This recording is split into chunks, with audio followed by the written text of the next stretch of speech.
Welcome back to Are You a Fan, where we explore individual characters from your favorite sci-fi, action, and fantasy genres. A big thank you to MoonBound Productions for supporting today's episode. If you would like to express your support, please like and share the show. Here's your hosts, d-rael and Joker. Hello, folks. Welcome to Are You a Fan? Give us a like, follow, and comment. Question for the audience and for Joker. If you had the chance to become a vampire, would you? I guess depending on the mythology is based on, what kind of weaknesses you have. Depending on the weaknesses, I feel like would be the greatest question to that. I feel like with vampirism, the weakness is always the question. I was like, because based on who we're talking about today, with the few weaknesses she has, I'd totally take it. Oh, same. She can go out in the sun. And for those of you listening, we are talking about Vampirilla today. An old school classic from a bygone era, but still weirdly relevant. Yeah, surprisingly still keeps having stuff come out. Thank you, cosplayers, for keeping that alive. Anywho, Vampirella, let's get into it. I'm going to put a disclaimer out now. There's a whole lot of names in this whole first half. Oh my! So there's going to be a lot of butchering going on. We do apologize. Probably a good call, Joker. Oh God, this is going to be a gauntlet for me. Yes, it is. Okay, I'll go on the first one. Seems to have the least amount of names. Okay, created by Forrest J. Ackerman and comic book artist Trina Robbins. In Warren Publishing's Black and White Horror Comics magazine, Vampirilla, issue number 1, September 1969, a sister publication of Creepy and Eerie. So, this one's going to have a lot of publication history, by the way, too. Yeah, compared to pretty much everyone else we've talked about, half this episode is going to be real-world publication history. I'd say the closest we've come is the question got the closest. I don't even think he got the closest. I think actually Black Panther probably was, because he had more stuff behind his creation. Okay, yeah, fair. But that's the closest we've got to this character. Writer-editor Archie Goodwin would later develop the character from horror story hostess, in which capacity she remained through issue number 8, November of 1970, to a horror drama leading character. The magazine was published continuously until 1983, when Warren Publishing folded and its assets were bought by Harris Publications. Vampirilla comics, both new and reprints, have continued through various publishers into the 21st century. Okay, dang. See, wow. That's actually a decent, consistent history in that to still be relevant as far as issues coming out into the 21st century. As that stuff's still coming out, I'm not 100% sure how relevant, though. True. As weirdly small named she still is for still having stuff coming out. Very true. And as far as her being like a horror hostess, I'd say that was, do we have that? Did I write that down, or is that? That was part of her thing, because that was in the, kind of the original horror comic she was in. I think that was kind of her role. Okay, because if I remember correctly, she was kind of designed off of, TV hostess at the time, like Elvira. That's probably where that came in. Yeah. And it was probably what she was in that, whatever the horror story stuff was at the time. Which, not a bad thing. Horror had that little underground following type thing at the time, so that's probably a good call. Okay, moving on. Okay, Warren Publishing.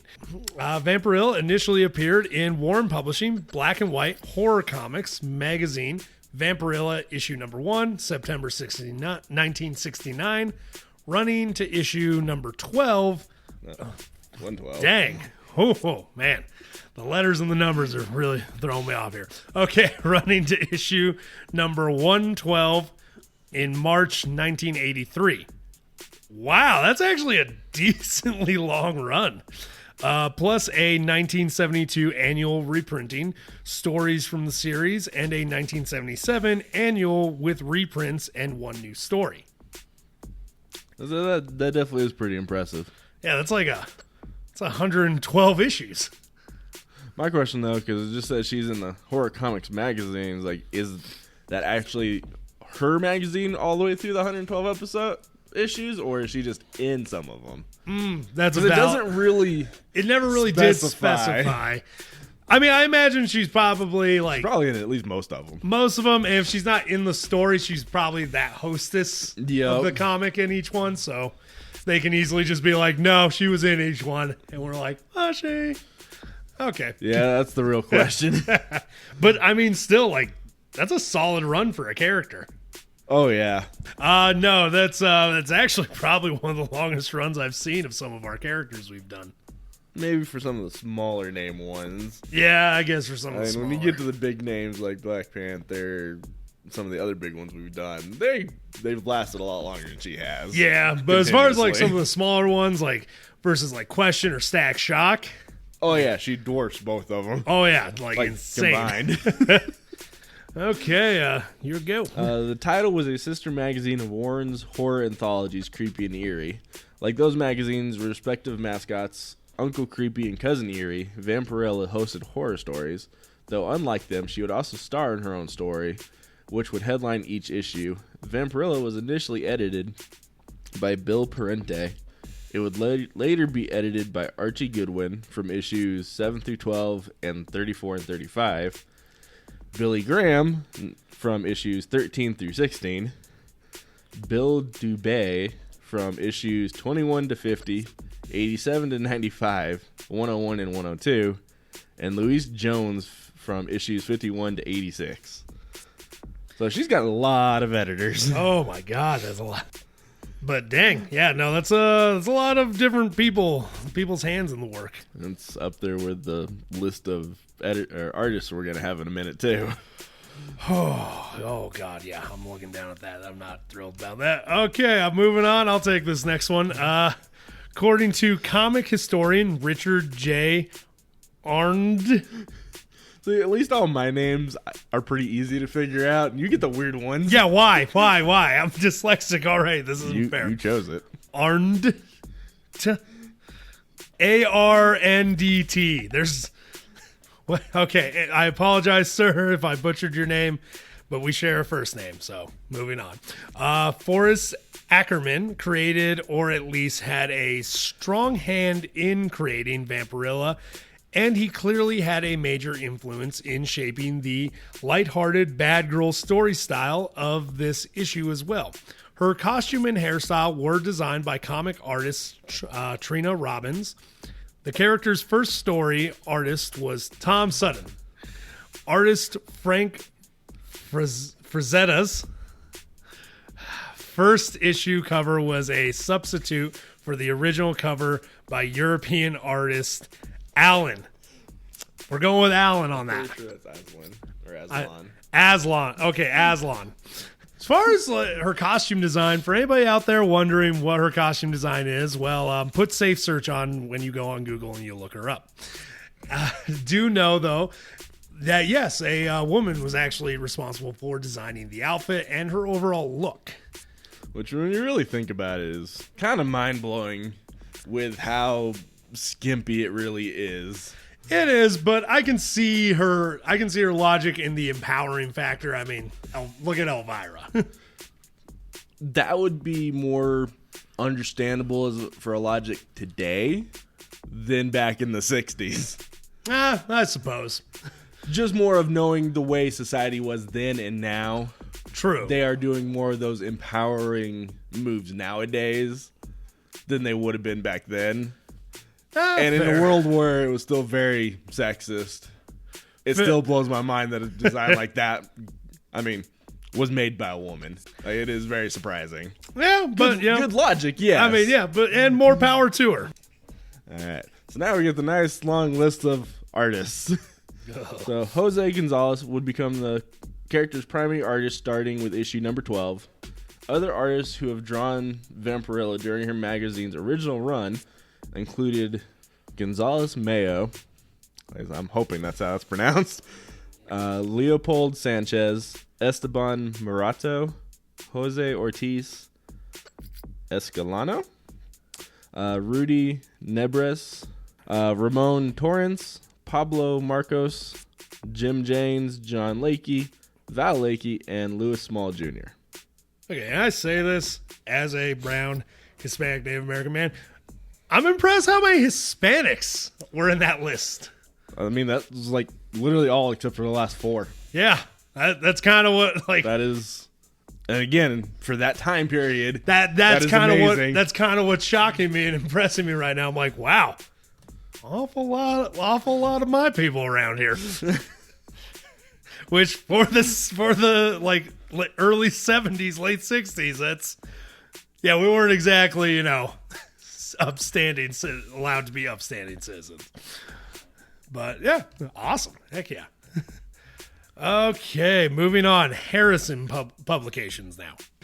Upon Warren's bankruptcy, shortly afterwards, Harrison Publications acquired the company's assets at auction in August 1983. Although legal murkiness and a 1999 lawsuit by Warren Publishing, James Warren resulted in his requisition of the rights to sister publication Creepy and Eerie. Oh wow, that was a lot. Okay. Well. So yeah, I guess that's how Harrison Publications came into possession of her, and then it looks like James Warren basically sounds like he got to keep the sister publication that he was involved in. Well, he just lost the rights to her and some other assets. Which, I mean, I guess keep what you can. Harris Comics would publish Vampirilla stories in various series and miniseries from 91 to 2007, beginning with Vampirilla number 113 in 1988. Oh, okay, cool. So sounds like they kind of started in 88, took a couple years off, and then restarted in 91. Since that's literally from beginning of what they said they started with. They're like, no, now we're also going to tell you they started 2 years before. Man, so it sounds like they may have done a series to see how well it'd go. And then kind of forgot about it and picked it up a couple years later. Which, I mean, apparently well enough to last, 8 years? From 91 to 2007? Yeah. Or no, wait, that's math. That's roughly 8 years. Okay, let's go with that. Shit, no. No, that's like 18? Well, nope. You can tell we're not math people. Okay, 18 years. There we go. 91 to 2007. Feels like those memes online. Did you know the people born in 2010 are now 20 years old? It's kind of what we just did. Yeah, it's completely what we just did. All right, then. Moving on from our lack of math abilities. Here we go. At the Fangoria. Guys, this character's rough for a dyslexic to go through and read. At the Fangoria Weekend of Horrors convention in January 2007, Scott Lucina, editor-in-chief of Fangoria Comics, announced his company had acquired the character from Harrison. However, on April 30th, 2007, Harrison editor Bon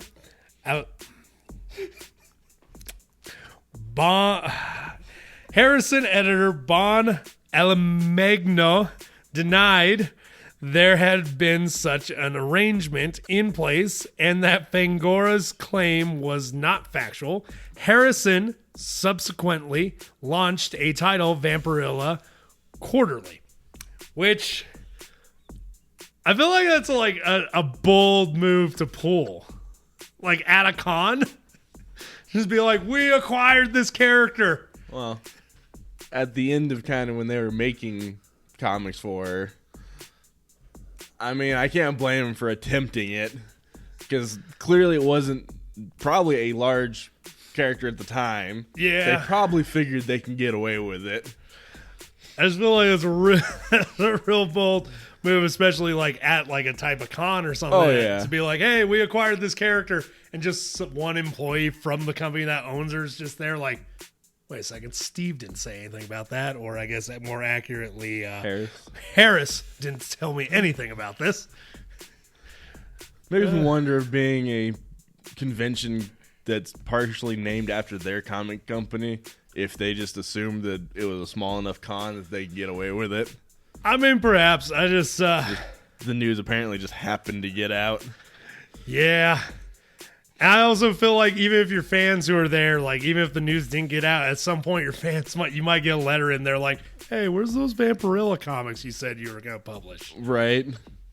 Yeah, it definitely would have bit them in the butt later. Yeah, just not great. So in March 17th of 2010, Dynamite Entertainment would acquire the rights to Vampirilla from Harris Comics. Okay, wow. So now we're on to number 3. Oh, man, this character has definitely traded hands a few times. Okay, so the publisher started a new ongoing series with Vampirilla, number 1, in November 2010.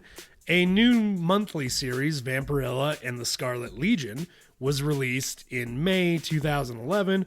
Following the main title, the series lasted 38 issues before concluding in January 2014. So not a horrible run. Really isn't for your first time having the character. 4 years is pretty good. Yeah, and 38 issues, that's nothing to scoff at for like a story arc or anything. And when most comics take a couple months before the next one comes out, that's pretty impressive. Yeah, very. Dang. I just gotta say, for like a fairly unknown character, this character has an impressive run history. It really does. Dang. It surprises me. Like, I gotta get some of these comics and just see what's up. Okay. Yeah, I gotta find my one comic I got from my brother's stuff. Wasn't it Vampirella versus Lady Death? I think so. Yeah. I remember that comic. That was a good comic. The title would be rebooted in June of 2014 with Vampirilla Volume 2, Number 1, by author Nancy Collins. The 2014 series would continue with Volume 3 in March 2016, which was noted for giving Vampirilla a new costume. Which, from what I read on her costume, that included a leather jacket, and sometimes she would wear fingerless black gloves. So it really didn't change much. From what I heard, the biggest change is, I think now she does wear normal clothes, but still keeps the original red and gold costume underneath. Which, that makes Supermaning no sense. it? But yeah, exactly. Basically. Just like, where's the phone booth? Okay, yeah. So yeah, not the biggest changes in costume design, but you could technically write it down as a change. The second reboot and fourth relaunch overall, Vampirilla Volume 4, began in 2017. The series was first written by Paul Cornell and later by Jeremy Whiteley. And that one wouldn't last long because a fifth relaunch written by Christopher Priest and Ergen Guendez. That's what I'm going with. It looks like a very confusing name. That does. Began publication in July 2019 and commemorates the character's 50th anniversary. Oh, wow. Yeah, that was a short run. Yeah, it was like 2 years at best.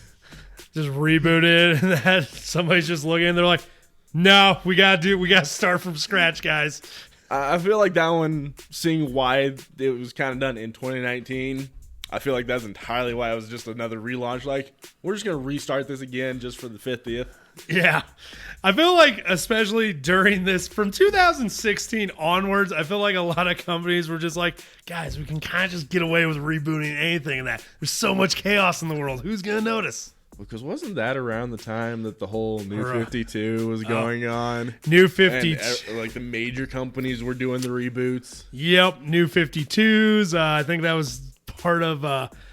also, like, a new Marvel thing was going on. I think that's when Steve Rogers became a Nazi. God, has it been that long? It's been a real long time. Wow. I thought that was only in 2020. Maybe that was 2019. Yeah, no. Like, it wasn't that long, but apparently it's been longer than I thought it was. I don't think we were quarantined when Steve Rogers switched to Hydra. A spin-off from the Priest world was also published, titled Sacred Six, following Vampirilla's mother, Lilith, who lived in a vampire city. Another spin-off will focus on Nyx. The 5th relaunch will be 25 issues long. Well, that's a big commitment to call out there. This will have Vampirilla marry Dracula and will lead into a spin-off which will follow Vampirilla after her wedding to Dracula, called Vampirilla/Dracula Unholy. Yeah, after reading that section, I kind of wish now I actually looked into that and see if it actually lasted for 25 issues. I feel like we should have. Feel like, yeah, damn. That's on us. In 2019, for the character's 50th anniversary, Dynamite revived the series Vengeance of Vampirilla, which had been the name of the Harris Era comic, and hired the original writer of that series, Thomas Snigoski? That looks like a very Japanese name. Snigoski, yeah. To write the anniversary version. It was published on October 2nd that year. Yeah, not bad month too. Hey! Yeah, kind of like what we're doing. Yeah. Hey, let's do a vampire character in October. Okay, well, yeah, not bad. Okay. Mike the Pike Productions? Did I put that in there? Nope, or was that you?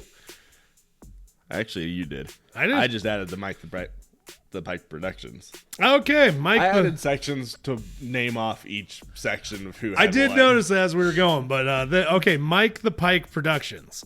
On March 2nd, 2021, Mike the Pike Productions Inc.'s subsidiary Arwen Media Holdings Inc. acquired the worldwide film, television, streaming rights to Dynamite Entertainment's Vampirilla, including stories, characters, and derivative works of the Vampirilla universe. So while it sounds like Dynamite still owns her comic rights, someone else now has the rights to make movies and TV shows about her. Which, I mean, sounds cool, but I've never heard of that production company. Nope, maybe I haven't heard of any of these comic companies either. So it doesn't say a whole lot. I guess, yeah. I mean, maybe a movie in the future. I guess we'll have to just wait and see, folks. We'll get into that a little bit later. Oh, cool. So now, finally into her comic in-world history. Yay! Which, as a slight disclaimer, her history has been altered and modified according to whichever company she was printed in at the time. Yes. Mostly only 3 of them. Because obviously we don't have the 4th one yet, as they only have movies.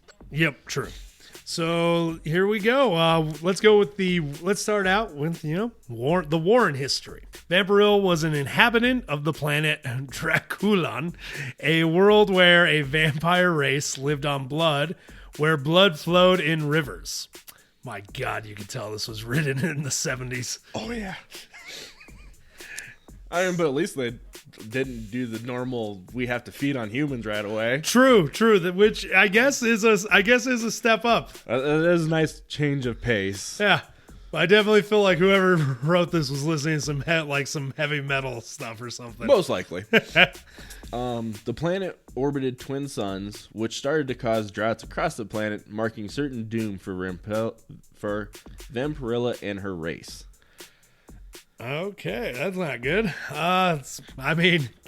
Colorado and California, we're kind of feeling a drought now. So, as her race was slowly dying off due to the drying of the planet's blood, a spaceship from Earth would crash on Drakulon. And because of that, she would investigate the crash and be attacked by the crew, upon which she would learn the astronauts actually had blood in their veins, and she would manage to pilot the ship back to Earth. That's not ideal. It also makes me wonder, what's in their veins then?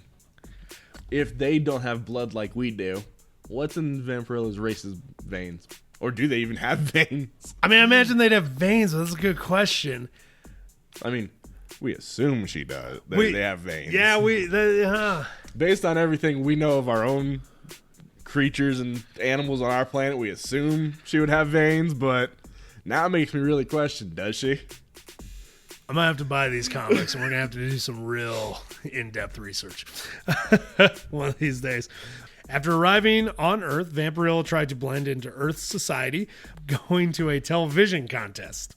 Real solid blending tactic. Hey, put me on screen. Right.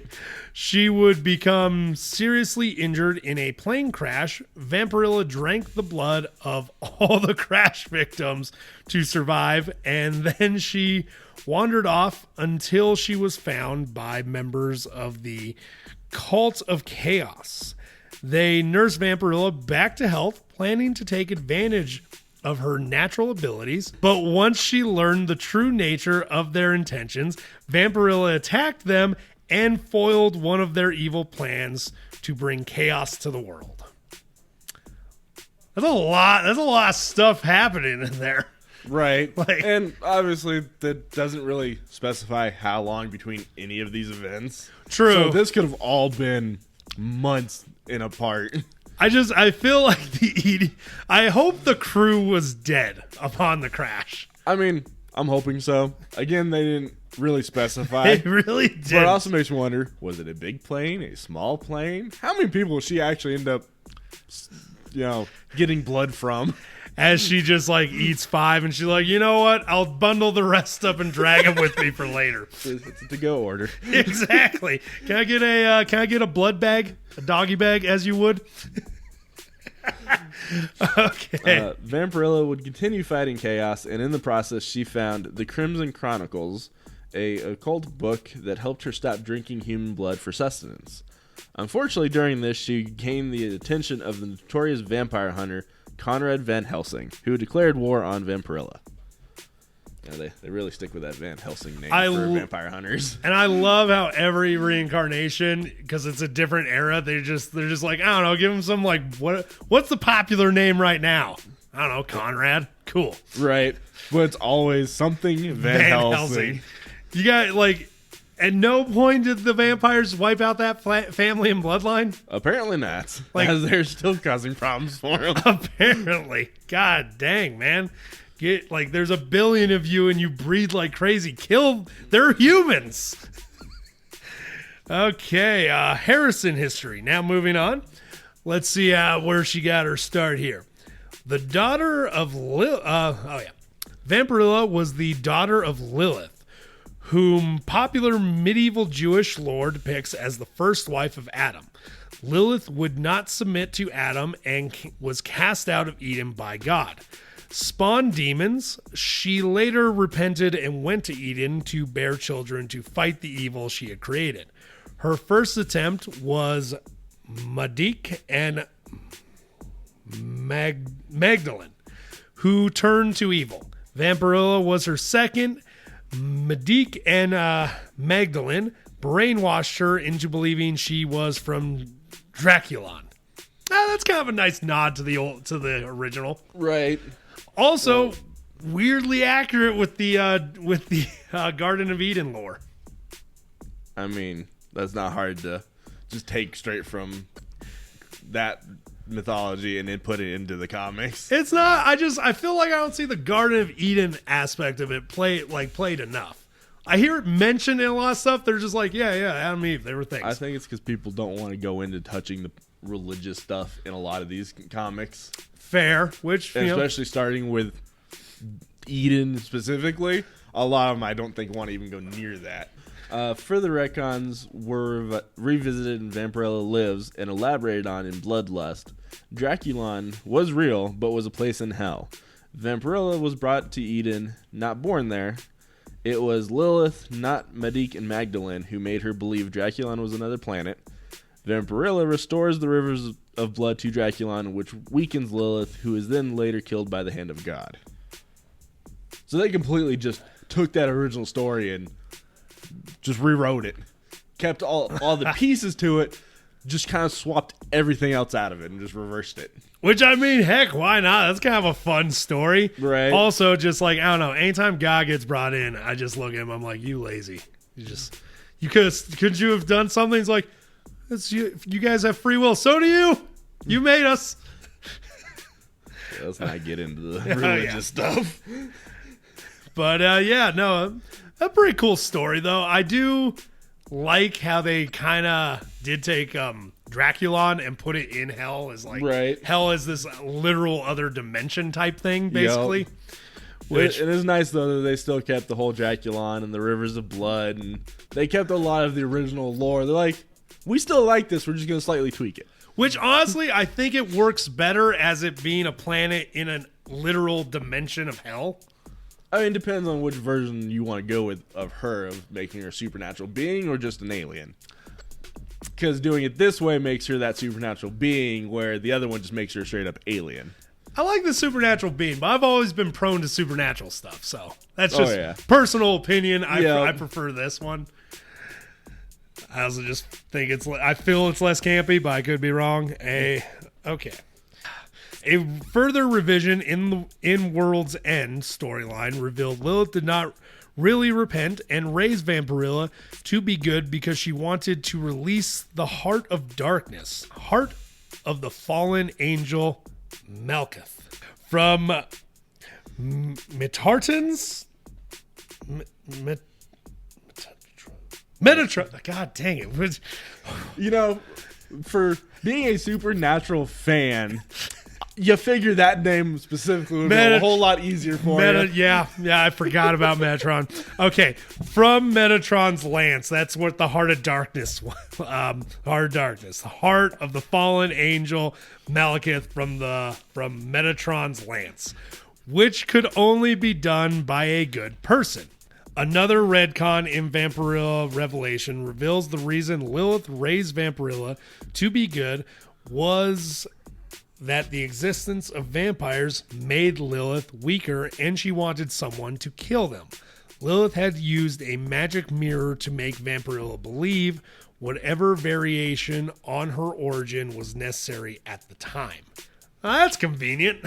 I mean, that is a great way to continuously retcon a story and it still all be canon. That's really like a solid, that's a solid MacGuffin. It really is. It also feels very cheap at the same time. It really does. It's like, you guys are taking the very easy way out of this. Yeah, but at the same time, can we really talk any smack concerning we got characters like Deadshot and the Joker and Carnage? I mean, they just continuously remake them. They don't keep all their stories continuously the same, though, usually.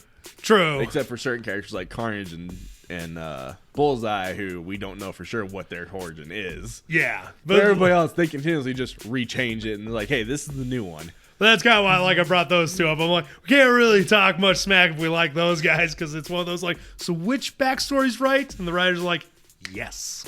To be honest, it feels almost, if it wasn't for, I know they had, or Harrison had this after a lot of those characters were created, I'd almost say that idea came from Vampirilla. I mean, but I'm pretty sure both those characters started before she did, or before Harris got a hold of them. That's possible. We might have to do a comparison episode one of these days just for fun. Just random facts. Yeah, just random comparisons and dates to characters. That'd be fun. Okay, now we're on to Dynamite. Yeah, the Dynamite Entertainment. Yep, Dynamite Entertainment. Finally into the third one. Yes. Vampirilla was relaunched with Our Lady of Shadows as an agent of the Vatican, before being relaunched again with a new costume in Hollywood horror under author Katie Leth. In this universe, Vampirilla had recently come to Earth and began to become a Hollywood scream queen. She lives with her live-in boyfriend Tristan and butler Coleridge. No idea how to pronounce that name. Dude, you got me. I don't know why I leaned forward like I could suddenly read a word. Yeah, I don't know. Because if I can't pronounce a name, I can almost guarantee you can't. Nope, yeah, no. Or at least in real names. True. Okay, after falling into which Vatican? Wait, what? Yeah, that one kind of threw me off. I'm like, I guess you guys are still keeping to the whole religious thing? I mean, why not? Especially if they still let her technically do crossovers with characters like Lady Death or Priest. Might as well. It just kind of makes me think of Helsing with I can't think of his name now. Anderson? Yeah. Yeah. Where he is that Vatican, vampire hunter. Yeah. It's kind of what she became. I mean, best way to kill a monster is send a monster. Arguably. After falling into a 1,000-year sleep, Vampirilla awakes in a bizarre dystopian future where she meets her new sidekick and girlfriend, Vicky, and a black cat named Grift. And a black cat she names Grit.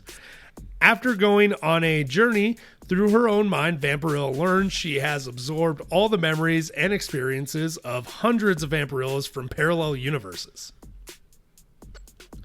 Wow. Just straight up going for that one. To be honest, that almost sounds like an easy way for them to take all of her former comics and making them canon again. It's actually... Like, that basically just took from every publisher, any comic you read is canon to her. Which kind of brilliant. Really is for as many different publishers she's had. Yeah, that's actually kind of brilliant. Also, I do think that, like, a little side fun fact in that, I think this is actually the issue where it was canonically, like, she's come out as, like, pansexual. Like, bi or pansexual. She is technically now considered, like, bisexual in that. I think this is the comic where, because I think she actually starts to date this character, Vicky. Okay. Just a little fun side note. According to the Hack and Slash series, Vampirilla is currently working as a radio talk show host and has several times teamed up with Cassie and her partner Vlad to stop demons and vampires instead of the standard slashes the series is known for. She and Vlad have an intense physical attraction relationship, but broke up because his nomadic lifestyle did not mesh with hers. I mean, I figure, she's a radio host. She's like, dude, I need to stay in town. And he's like, but the highway. I mean, I guess depending on how you do the radio, you could do that from anywhere as long as you have service. I mean, I argue that point too, but I guess if you're a bit of a homebody. I feel like that's much more what it is. Yeah. She's like, dude, I've traveled through the multiverse for a few decades now. Can I just please stay in this town? Yep. Okay, well, there you go, folks. That is her history and publication history. As long as it was. Finally. Done with it. Let's get into her powers and abilities now. Vampirilla has many abilities of vampires in most mythologies, which you can kind of assume that's going to be the case. Right. But that can change, so. Yeah, and I mean, she does have certain abilities that definitely are not normal. Oh, of course. But it's definitely good to have. Most of them are very stereotypical. Of course. I mean, we got, let's start the list here. We got super strength, super speed, enhanced senses. All three of those are very vampiric standard issue. Now, we're going to get into a little bit more of the weird, unique things. Can tell a person's mood by pheromone scent alone. Which is pretty cool. Right? Like, dang. I would never tolerate. I'd avoid so many bad situations with people. Everybody would. Yeah.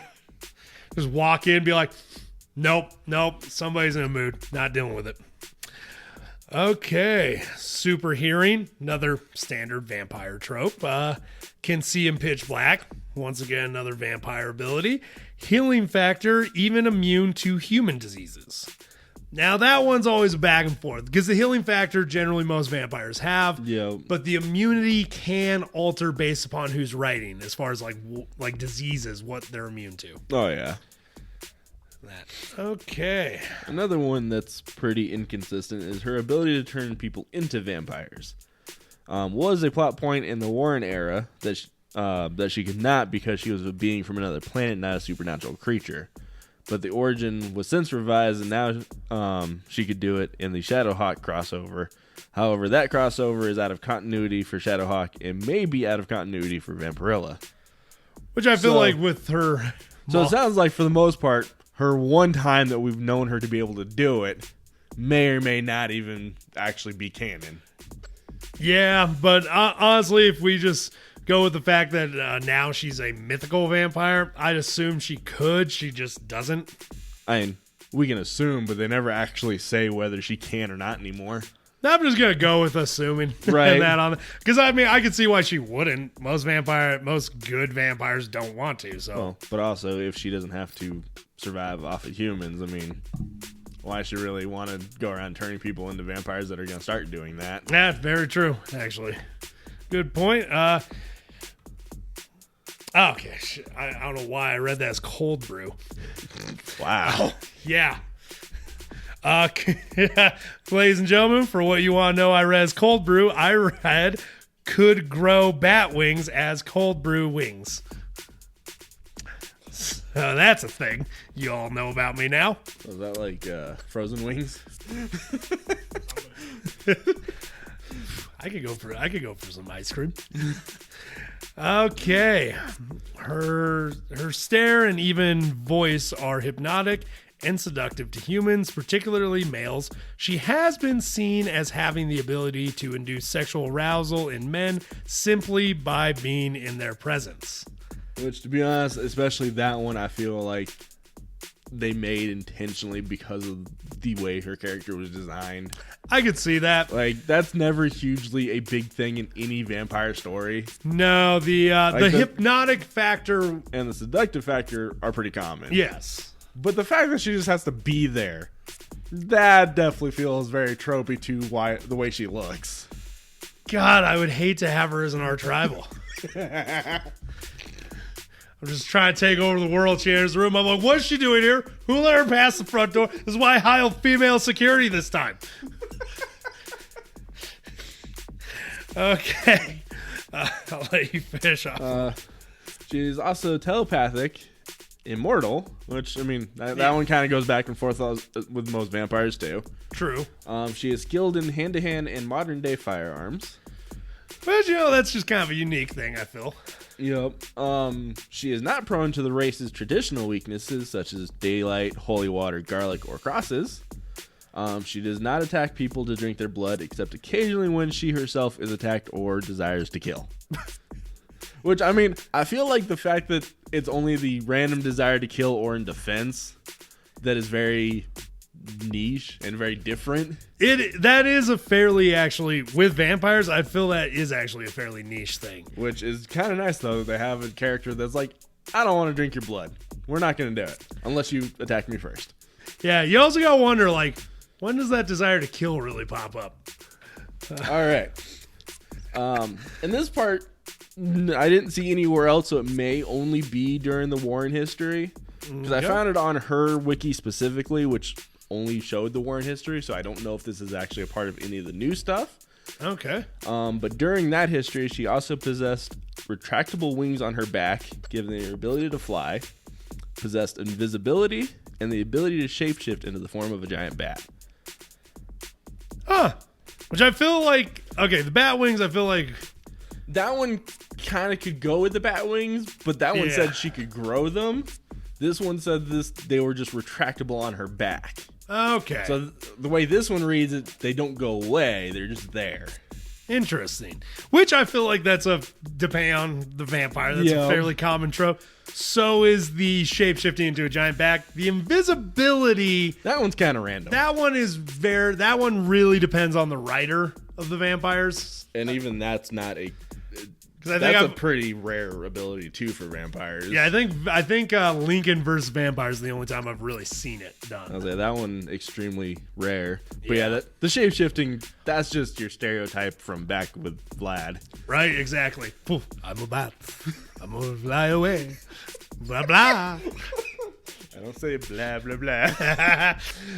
Okay, other media now. Has compared to everyone else, has 2 lines. Who? So in 1996, she had a Vampirilla film adaptation produced by Concord Pictures starring Talisa Soto. I saw a few previews from it. It is definitely from like the 90s. I never even saw that. I'm definitely going to have to look that up now. It's interesting. But in this year in 2021, Dynamite Entertainment announced a new film is in development. A new film is in development in addition for plans for TV adaptations based on the Vampirilla universe. So this is in the same year that the fourth company got the rights to do the movies, the TV shows, all the live, like all the media, all the stuff outside of the comics. Yeah, like film and TV. Yeah. Yep. Which honestly, I'd watch a goddamn cartoon of Vampirilla. Oh, right. I kind of love the concept. It reminds me of the I don't know if you ever heard of them, but the heavy metal like rock opera movies. I have not, but that sounds interesting. They are. That's to say the least. Okay. That's an apt description. But yeah, no, from what I've read of this character, she just seems like that very heavy metal, like that epicness. Like you've seen a heavy metal t-shirt, yep. Just like any rock band. That's what it kind of feels like. That makes sense. Like just this epic, like a planet of blood.